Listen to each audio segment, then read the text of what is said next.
মজলিসে বসে শুরু থেকে শেষ পর্যন্ত আখিরি মুনাজাত দেয়া বাড়ি যায়, তো আল্লাহ পাক রব্বুল আলামিন ওই আমার উম্মতকে 50 লক্ষ নেকির কম কিছুতেই তার আমলনামায় দেওয়া হয় না। সুবহানাল্লাহ। লাভ আছে না নাই? এই যে নেকির কথা বললাম, যদি বলেন এত নেক টেক লাগতো না, আম করে এক টুকরা স্বর্ণ করে দেয়া দাও, কি বলেন? সম্ভব হইব? জি জি না। কিন্তু কিয়ামতের ময়দানে এই যে আসলাম, বসলাম, সময় দিলাম, একটা মুহূর্তের জন্য কিয়ামতের ময়দানে আফসোস করব। যারা বসে নাই তারা তো আফসোস করবে, কিন্তু আমরা যারা বসছি আমরাও আফসোস করব। কেন জানেন? ওই চরসই দৌলা গাজী প্রধানে আবার জামে মসজিদের উদ্যোগে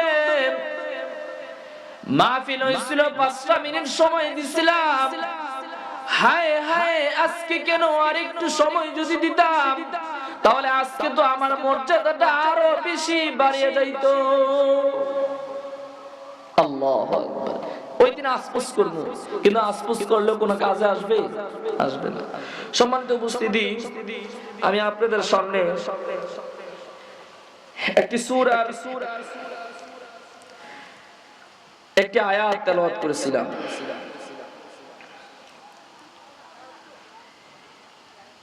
এই সূরাটি হচ্ছে সূরাতুল আরাফ। সূরাতুল আরাফ। আল্লাহ পাক রব্বুল আলামিন এই সূরার 21 নম্বর রুকুর মধ্যে 10 নম্বর পৃষ্ঠা, আয়াত নাম্বার হচ্ছে 163। সূরাতুল আরাফের কত নম্বর আয়াত? 163 নম্বর আয়াত। আল্লাহ পাক রব্বুল আলামিন যুগে যুগে অসংখ্য অগণিত পয়গম্বর পাঠাইছেন। এর মধ্যে বিশ্বনবী রাহমাতুল্লিল আলামিনকে একটা কিতাব দান করছেন। এই কিতাবের নাম কি আমরা জানি? সবাই একটু উচ্চস্বরে বলুন তো। কোরআনুল কারীম, কোরআনুল মাজিদ। তো এই পয়গম্বরদের মধ্যে একজন পয়গম্বর ছিলেন হযরতে দাউদ আলাইহিস সালাতু ওয়াস সালাম। বলি সুবহানাল্লাহ। পয়গম্বর দাউদ আলাইহিস সালাতু ওয়াস সালাম কে আল্লাহ তাআলা জাবুর কিতাব দান করেছেন। কি কিতাব? জাবুর কিতাব। এখন যুগ যুগে অনেক পয়গম্বর উম্মতদেরকে আল্লাহ তাআলা সমূলে ধ্বংস করে দিয়েছেন। বলে নাউজুবিল্লাহ। উম্মতেরা নবীজির কথা শুনে নাই, নবীদের কথা শুনে নাই, এইজন্য আল্লাহ তাআলা কারো মাটি উঠিয়ে দিয়েছেন। মাটি জমিন উল্টায়া তাদেরকে মাটি চাপা দিয়া এই জাতি শেষ করে দিয়েছে। কাউকে নূহ আলাইহিস সালাতু ওয়াস সালামের উম্মতদেরকে ওই যে বলেন না নূহ নবীর কিস্তি, বড় প্লাবন আসছিল, পানি এসে তাদেরকে সব শেষ করে দিয়েছে। শুধু নূহ নবী আলাইহিস সালাতু ওয়াস সালামের যে নৌকা, ওই নৌকার মধ্যে যারা উঠছে, যাদেরকে উঠাইছে তারাই শুধু বেঁচে ছিলেন।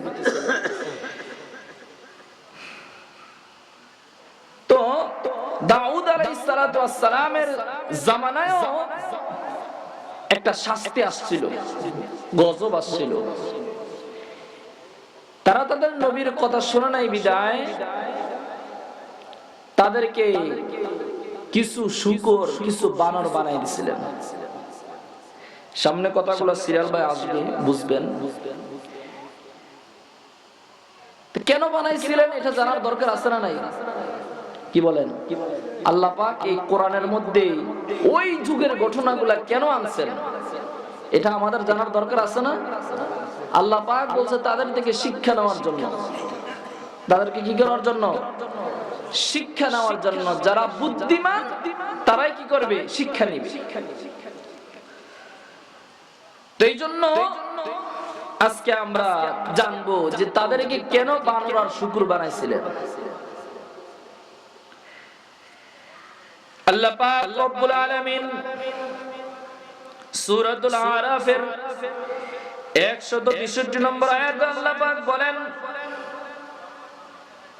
واسألهم عن القرية التي كانت حاضرة البحر إذ يعدون في السبت إذ تأتيهم حيتانهم يوم سبتهم شرعا ويوم لا يسبتون لا تأتيهم كذلك نبلوهم بما كانوا يفسقون আল্লাহ পাক বলেন, আর সমুদ্রের তীরে যে জনপদটি অবস্থিত ছিল তার অবস্থা সম্পর্কেও তাদেরকে একটু জিজ্ঞেস করো। দাউদ আলাইহিস সালাম মুসা আলাইহিস সালামের অনেক পরে আসছেন। তো যে জনপদটি ছিল লোহিত সাগরের তীরবর্তী অঞ্চলে একটা জনপদ ছিল, সাগর ছিল। এখানে এই সাগরের মধ্যে মাছ আসতো,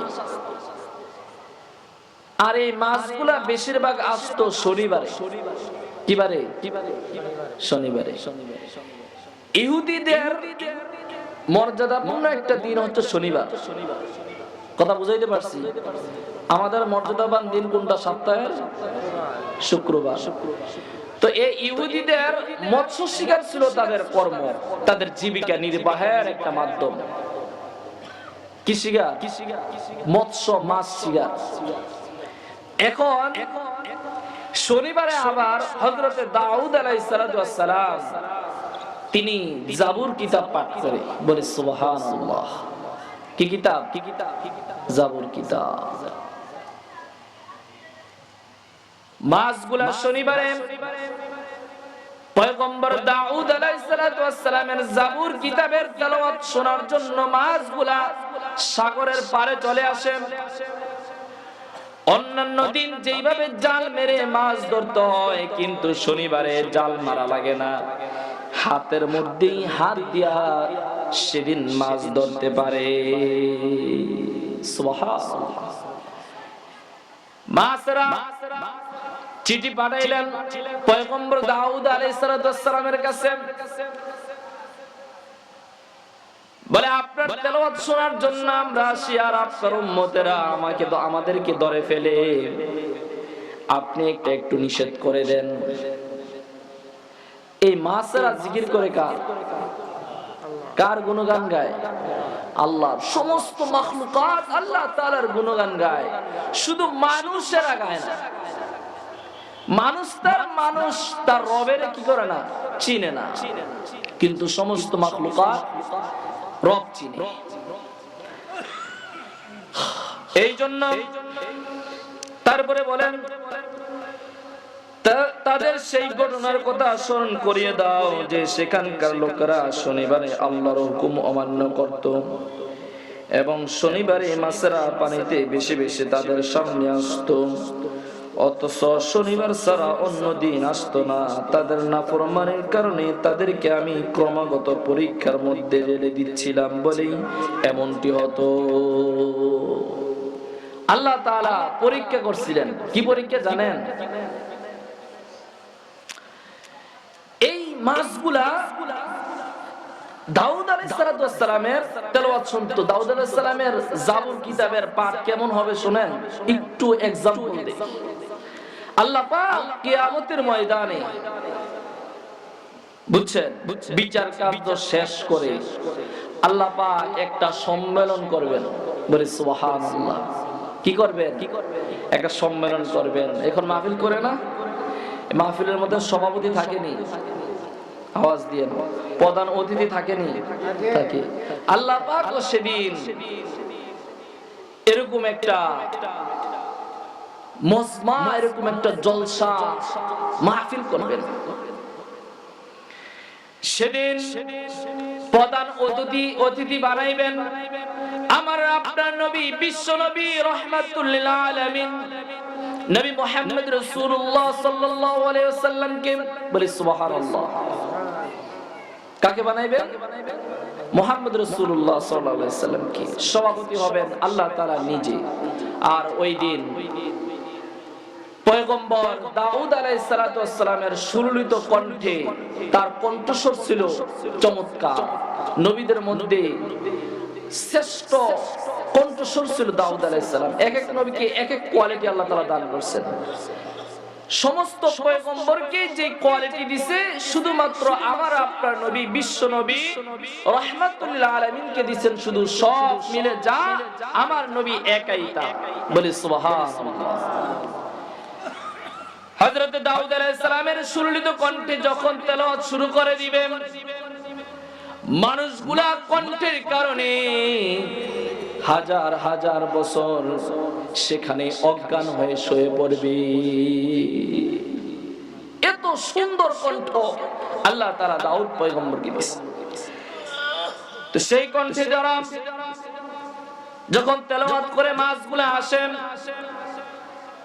এই মাছগুলা না ধরার জন্য উম্মতদেরকে নির্দেশ দেয়া দিল, কিন্তু তারা ধরে, কিন্তু শনিবারে ধরে না। কিছু মানুষ আছে চালাক, বুঝছেন? এরা একজনে বুদ্ধি বাইর করলো। কি বুদ্ধি? যে হ্যাঁ, জাল মেরে আসে, তো জাল মারার পরে এটা রাইখা দেয়, বুঝছেন? শনিবারে জাল মেরে রাইখা দেয়, রবিবারে মাছ ধরে, বুঝছেন? এটা কি বাটপারি না? হ্যাঁ, কইতেছে আমি তো শনিবারে ধরি না, আমি কিবারে ধরি? রবিবারে ধরি। এখন আবার কিছু কিছু মানুষ এরা জিজ্ঞাসা করে, কিউ শনিবারে তো মাছ ধরা নিষেধ, তো তুমি শনিবারে মাছ ধরো? বলে আমি শনিবারে ধরি না, তো আমি শনিবারে মাছ জাল মাইরা দিয়া ফালায় রাখি, রবিবারে ধরি। এখন হ্যাঁ, মাছ বেশি বেশি পায়, সবাই সমালোচনা করতেছি। মানুষ বলা বলি শুরু করে দিলাম যে মাছগুলা উনি কেমনে পায়, কিভাবে পায়? আমরা যে মাছ পাই না, এত মাছ পাই না। পয়গম্বর দাউদ আলাইহিস সালাতু ওয়াস সালাম নিষেধ করার পরেও তারা মাছ ধরলেন।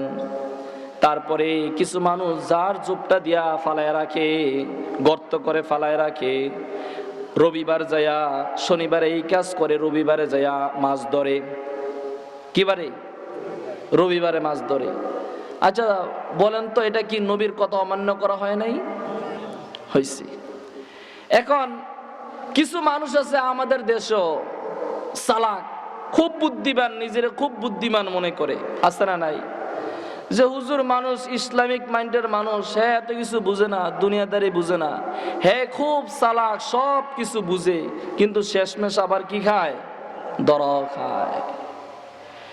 এই জন্য আমরা অনেকে মনে করি হুজুর মানুষ মসজিদে থাকবে, মাদ্রাসায় থাকবে, এর রাজনীতি করার দরকার কি? এর সমাজ নিয়ে আলাপ আলোচনা করার দরকার কি? রাষ্ট্র নিয়ে আলোচনা করার দরকার কি? এই জন্য হ্যাঁ মনে করে হ্যাঁ চালাক, কিন্তু এটা ভাবে না যে এর চালাকের চাইতে বড় চালাক আছে না নাই? আছে। তারা এই কাজ যখন শুরু করে দিল, এই কাজ করার পরে মানুষগুলা তিনটা দলে বিভক্ত হয়ে গেল। কয়টা দল? তিনটা দল। আল্লাহ পাক রব্বুল আলামিন এরপরে বলতেছেন, আয়াত নম্বর 64, বিসমিল্লাহির রহমানির রহিম। وَإِذْ قَالَتْ أُمَّةٌ مِّنْهُمْ لِمَ تَعِظُونَ قَوْمًا اللَّهُ مُهْلِكُهُمْ أَوْ مُعَذِّبُهُمْ عَذَابًا شَدِيدًا قَالُوا مَعْذِرَةً إِلَى رَبِّكُمْ وَلَعَلَّهُمْ يَتَّقُونَ। আল্লাহ বলেন, আর তাদের একথা স্মরণ করিয়ে দাও যখন তাদের একটি দল অন্য দলকে বলেছিল, তোমরা এমন লোকদের উপদেশ দিচ্ছ কেন যাদেরকে আল্লাহ ধ্বংস করবেন বা কঠোর শাস্তি দিবেন? জবাবে তারা বলেছিল, এসব কিছু এজন্যই করছি যেন আমরা তোমাদের রবের সামনে নিজেদের ওজর পেশ করতে পারি, এবং এ আশায় করছি যে হয়তো এই লোকরা তার নাফরমানি করা ছেড়ে দিবে। 3 গ্রুপ হয়ে গেল। কয় গ্রুপ? 3 গ্রুপ। এক দল মাছ ধরে না, কিন্তু নিষেধ করে না। কি করে না? নিষেধ করে না। আরেক দল নিষেধ করেছে জান জীবন দিয়ে, না মাছ ধরা যাবে না, আল্লাহর নবী নিষেধ করছে, এটার মধ্যেই কল্যাণ আছে। আরেক দল যখন নিষেধ করতেছে, তৃতীয় পক্ষ বলতেছে, তোমরা কেন এগুলা নিয়ে বাড়াবাড়ি করছো? এগুলা নিয়ে বাড়াবাড়ি করছো। একটু দুরূদ পড়ি, আল্লাহুম্মা সাল্লি আলা সাইয়্যিদিনা মাওলানা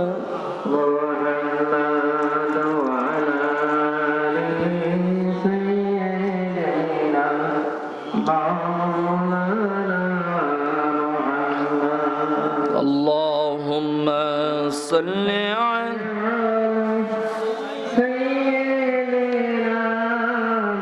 مولانا وعلى سيدنا مولانا। তাহলে দল হয়ে গেল কয়টা? 3টা।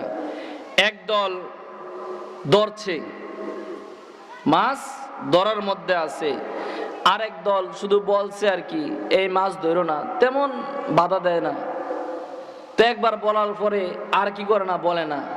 আরেক দল নিষেধ করছে, নিজেরা ধরে না, এমন ভাবে নিষেধ করছে যে এমন ভাবে বাধা দিছে যে মাছ ধরা যাবে না। এখানের মধ্যে আমরা মনে করছি আমার সন্তানকে নামাজের তাকিদ দিচ্ছি, যে সন্তান নামাজ পড়ো, একবার বলছি সন্তান শোনে না, 2বার বলছি সন্তান শোনে না, 3য়বার আর কোনো বলার চেষ্টা করি না। আছে না নাই?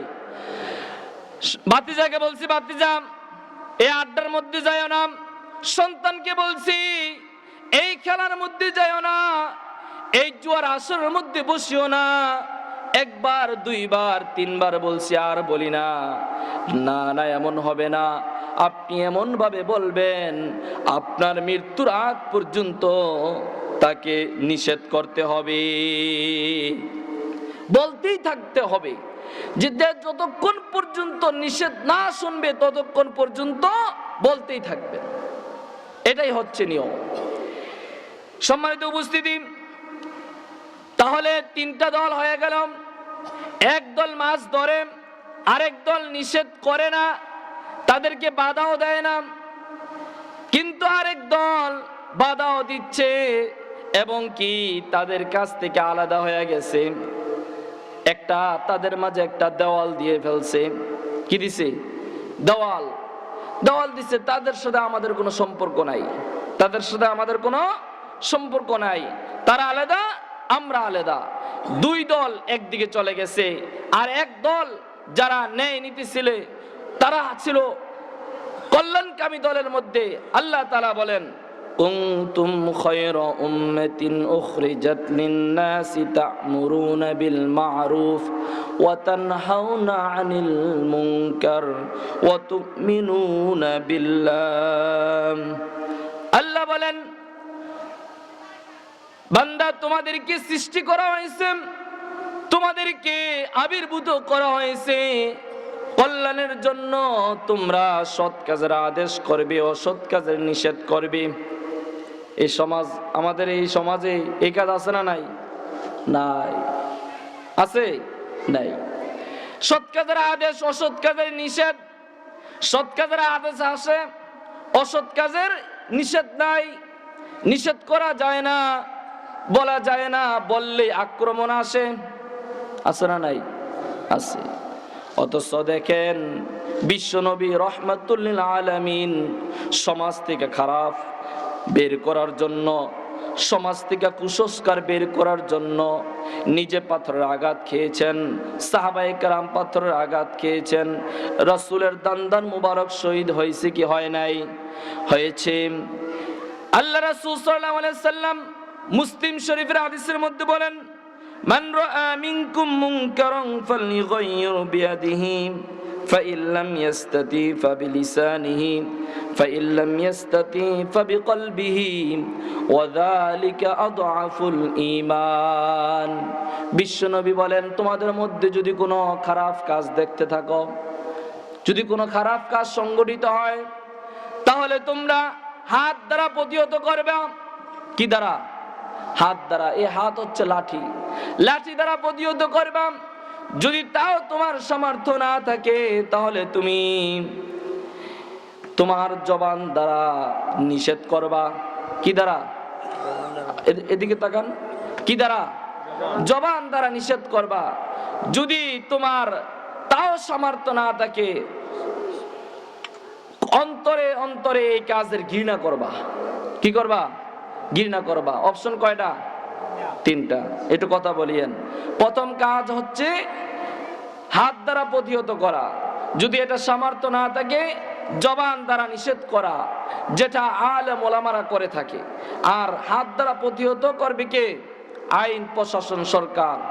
আর আমাদের কাজ শেষ পর্যায়ের অন্তরে কি করা?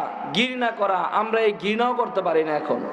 আর আল্লাহ রাসূল বলেন, ওয়াযালিকা আযআফুল ঈমান। আর এটা হচ্ছে যে একবারে দুর্বল ঈমানের পরিচয়। কি ঈমানের? দুর্বল ঈমানের পরিচয়। আজকে দেখা যায় সমাজের মধ্যে সুদে ভরে গেছে, ঘুষে ভরে গেছে, সমাজের মধ্যে অনিসলামিক কার্যকলাপ হয়, বিয়ে শাদীর মধ্যে ডাক ডুল পিটেয়া অনুষ্ঠান করা হয়, সেখানেও কিছু বলা যায় না। আছে না নাই? আছে। আজকে ইমাম সাহেবরা জিম্মে হয়ে আছে, সমাজের মধ্যে খারাপ কাজ হইল বলা যায় না, কারণ যারা সমাজের দায়িত্বশীল এরাই এই কাজগুলা করে থাকে অনেক সময়। কি বলেন? আছে না নাই? আছে। আজকে দেখা যায়, যদি আপনি বলেন ওই যে দাউদ আলাইহিস সালামের উম্মতের মাধ্যমে যে আমরা তাদের সাথে চলাফেরা করব না, আমরা তাদের সাথে উঠা বসা করব না, যারা ইসলাম মানে না, যারা ইসলামী আইন মানে না, যারা শরিয়া মানে না, তাদের সাথে আমাদের কোনো সম্পর্ক থাকতে পারে না, যদি এই কথা বলে ইমাম সাহেবের চাকরি এর পরের দিন থাকবো নিও। কি বলেন? থাকতো না। কারণ কি? দেখা যায় সমাজের আধিপত্য, যারা সমাজে আধিপত্য বিস্তার করে, যারা সমাজের মধ্যে কমিটির দায়িত্বে যারা থাকে, হয়তো সুদের সাথে সম্পৃক্ত, হয়তো ঘুষের সাথে সম্পৃক্ত, হয়তো সে কোনো অন্যায়ের সাথে সম্পৃক্ত। যদি আজকে বলা হয় দাউদ পয়গম্বরের মতো উম্মতদের মতো, যে যারা নবীর কথা মানে না, যারা আল্লাহর কথা মানে না, যারা আল্লাহর আইন বিশ্বাস করে না, তাদের সাথে আমাদের কোনো সম্পর্ক নাই, সম্পর্ক ছিন্ন করে আমরা চলবো, এই কথা যদি বলে উপায় আছে? কিন্তু বলার দরকার আছে না নাই? আছে। মুসলমান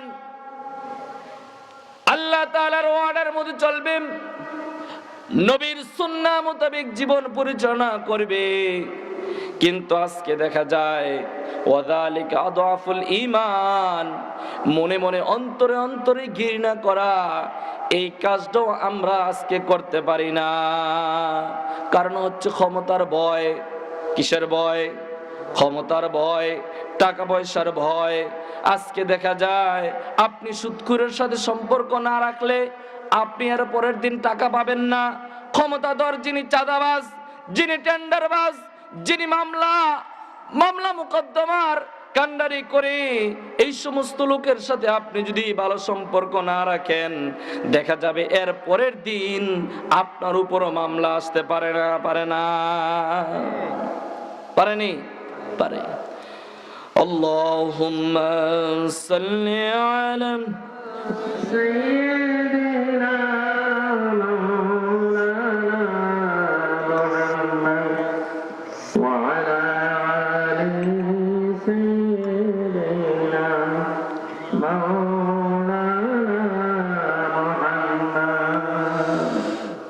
পাক রব্বুল আলামিন মাছ ধরলে আল্লাহ তাআলার আযাবে নিবেদিত হবা, আল্লাহ তাআলা তাদেরকে একটি আযাব দিলেন। আল্লাহ পাক রব্বুল আলামিন এর পরে বলতেছেন فَلَمَّا نَسُوا مَا ذُكِّرُوا بِهِ أَنجَيْنَا الَّذِينَ يَنْهَوْنَ عَنِ السُّوءِ وَأَخَذْنَا الَّذِينَ ظَلَمُوا بِعَذَابٍ بَئِيسٍ بِمَا كَانُوا يَفْسُقُونَ। আল্লাহ বলেন শেষ পর্যন্ত তাদেরকে যে সমস্ত হেদায়েত স্মরণ করিয়ে দেওয়া হয়েছিল তারা তখন সেগুলো সম্পূর্ণ ভুলে গেল।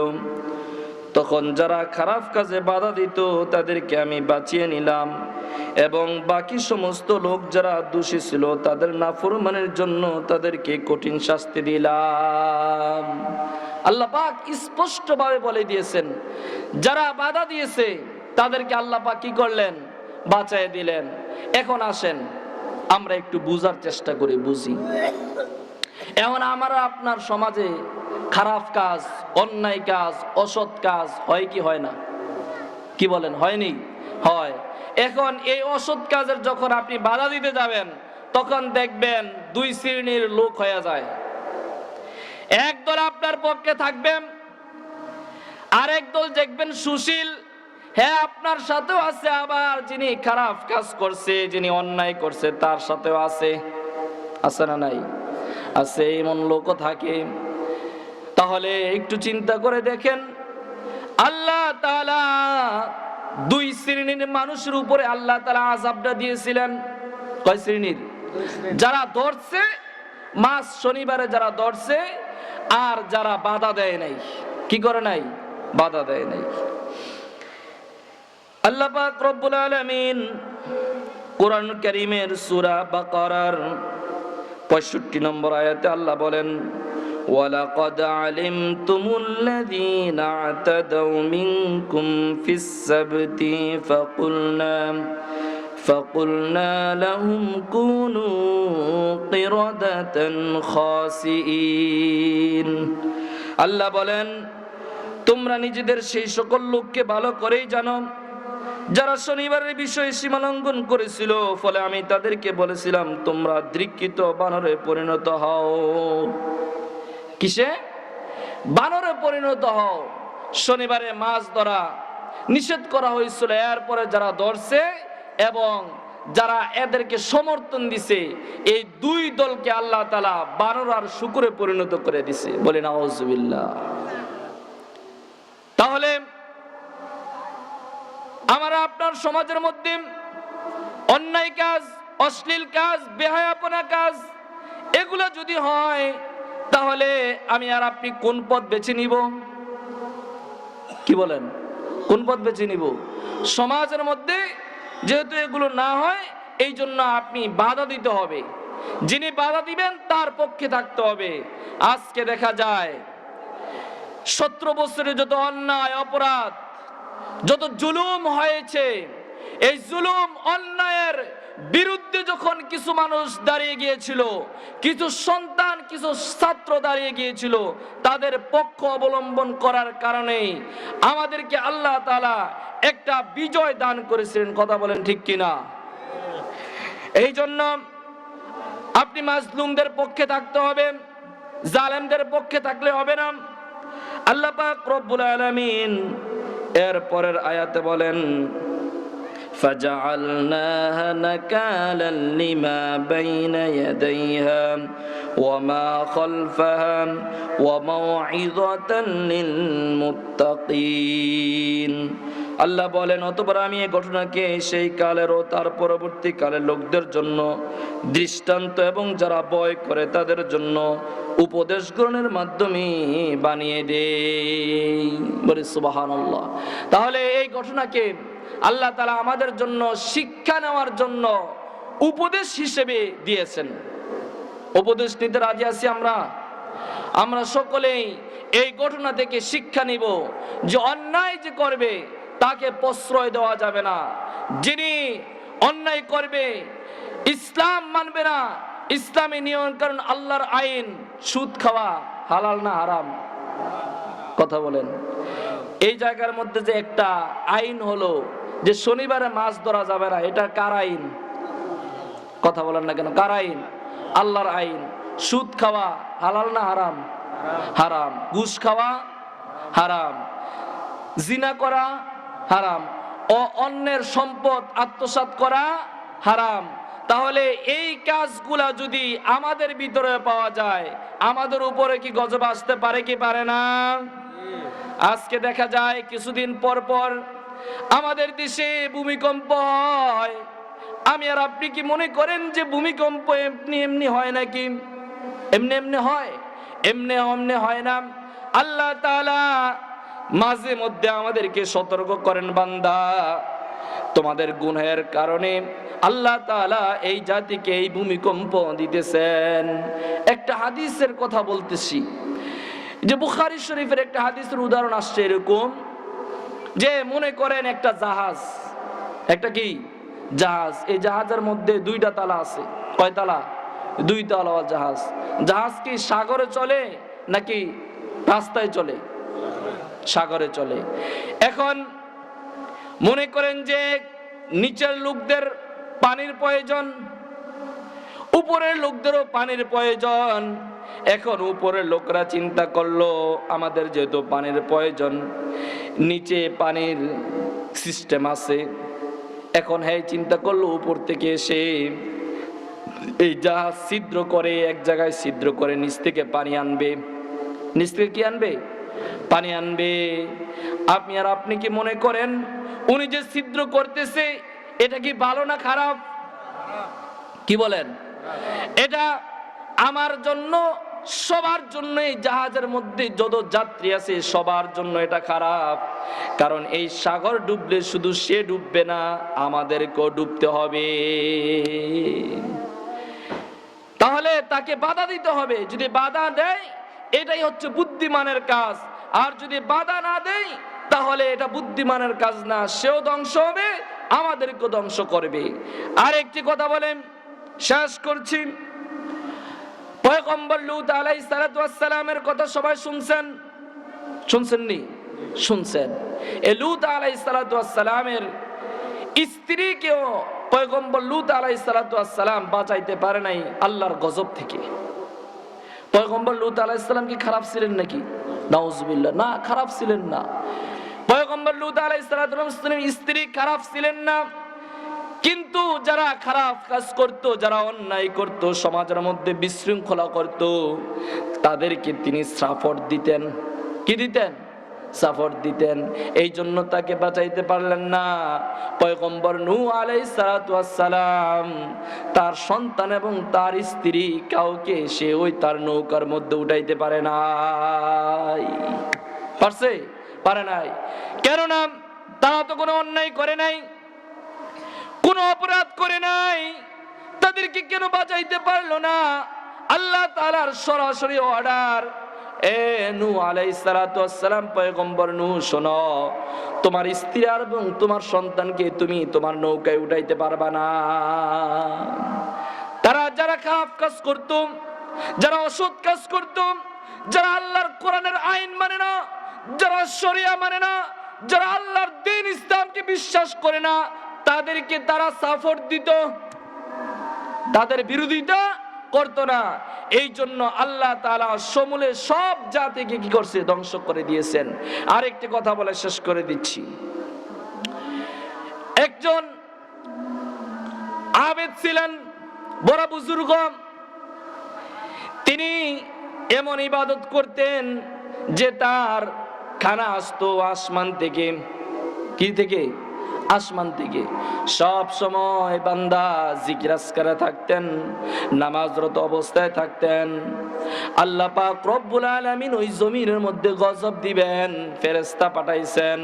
ফেরেশতা পাঠানোর পরে বলতেছেন, ওগো আল্লাহ, এই জমিনের মধ্যে এমন একজন আল্লাহর ওলি আছে যাকে তুমি নিজে খানা খাওয়াও, যার খাদ্য তুমি নিজে সংগ্রহ করে দাও। এমন একজন তোমার আল্লাহর পেয়ারা তোমার বান্দা আছে। আল্লাহ বলে, তাকে সহ ওই জমিনটা তুমি উল্টায়া দাও। বলে আল্লাহ কারণ কি? বলে সে আমার নাচ নিয়ামত খাইতেছে, সে আমার গুণগান গাইতেছে, ঠিক আছে, সে সব সময় আমার ইবাদত বন্দেগী করতেছে, ঠিক আছে, কিন্তু এই সমাজের মধ্যে, এই জমিনের মধ্যে অন্যায় হচ্ছে, অপরাধ হচ্ছে, জুলুম হচ্ছে, মানুষের সম্পদ আত্মসাৎ করছে, তাদেরকে তারা নিষেধ করে না।